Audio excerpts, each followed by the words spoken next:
فدائما أحبائنا الأطفال، أهلا فيكم بفقرة كيف بنصنع. اليوم نحن موجودين بمصنع بيصنع شنطات مدرسة لنخبركم كيف بيصنعوا هدول الشناتي. كيف؟ تعالوا نشوف.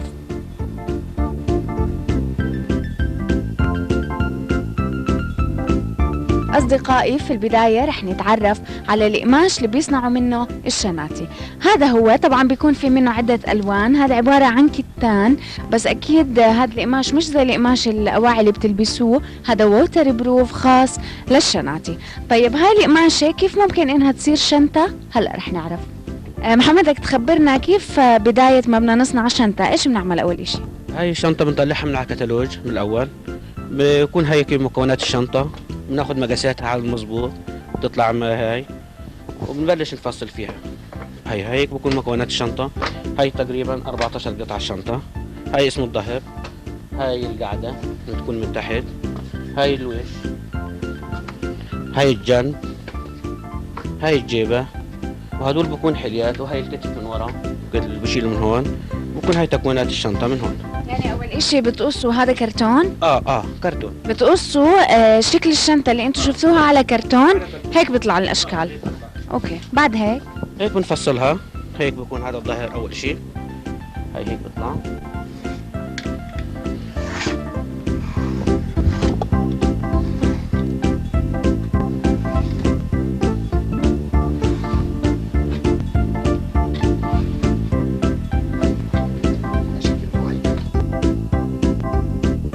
بدي أسأل سؤال هلا، لما كل شنطة تقصوها بهالطريقة صح بياخد كتير وقت منكم؟ طبعا باخذ كثير وقت، بس احنا ما بنفصل شنطه حقيبه حقيبه زي الواقع الان. بنفصل عده طبقات، عده طبقات فوق بعض، مشان ايش؟ يطلع عندنا في النهايه عدد كبير بوقت قليل.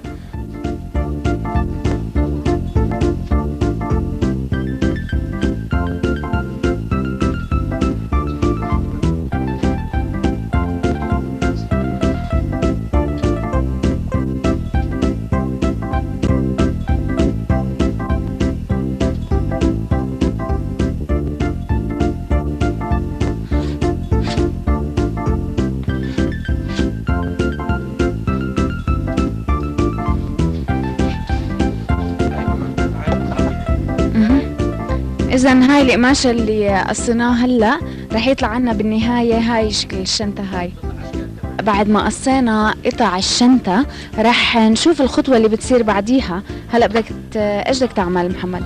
عشان اركب سحاب للشنطة. هلا عشان اركب سحاب للشنطة بالمنظر هذا.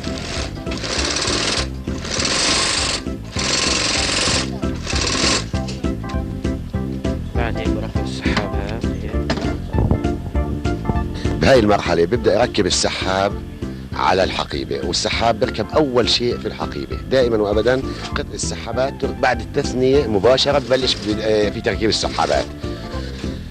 بعد ما يركب السحابات بيبدا يجمع قطعه قطعه على قطعه قطعه، ويجمعهم مشان ايش؟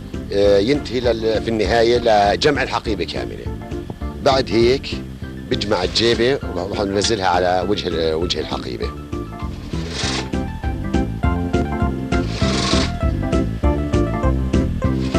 هيك الوجه، وجه الشنطة، وهي الحلية تاعتها اللي هي هاي. يعني هلا صارت عنا تقريبا نص الشنطة جاي. هاي لسه التكملة هاي، والظهر من ورا والجيبة. هيك بكون. شوف كيف بدنا نعمل الجيبة. حاليا بده يخيط تنى منفاخ الجيبه، وبده ينزل المنفاخ على السحاب مشان يجمع منفاخ الجيبه كامل، وينزل الجيبه بعد الجمع على وجه الحقيبه.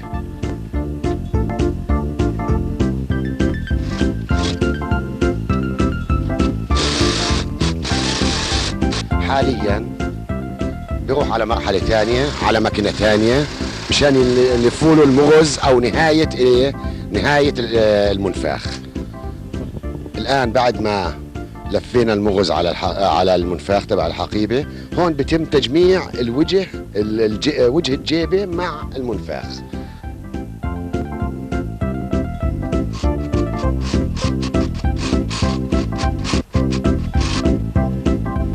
هاي صار السحاب جاهز.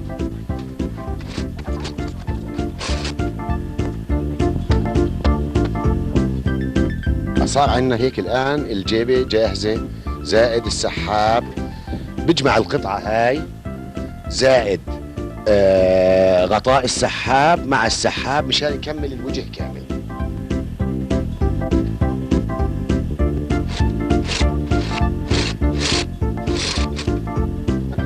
الآن بعد المرحلة هاي صار عندنا وجه الحقيبة كامل. الآن بجمع الوجه على الظهر.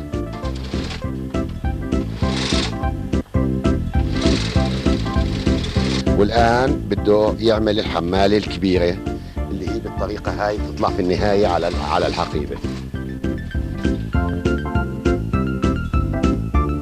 أصدقائي أكيد في كتير أنواع من الشناتي اللي بتحملوها على المدرسة وبتكون ألوانها مختلفة، كلها بتنصنع بنفس الطريقة اللي فرجيناكم إياها قبل شوي، وكمان ممكن إنه يضيفوا عليها مثل هاي الصور.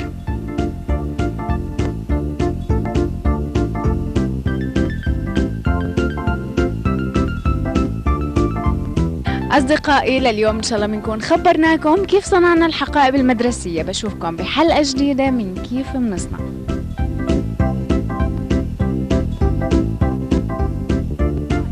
بنتمنى إنها عن جد تكونوا كيف أخذتوا فكرة ولو بسيطة عن الحقائب المدرسية كيف تنصنع.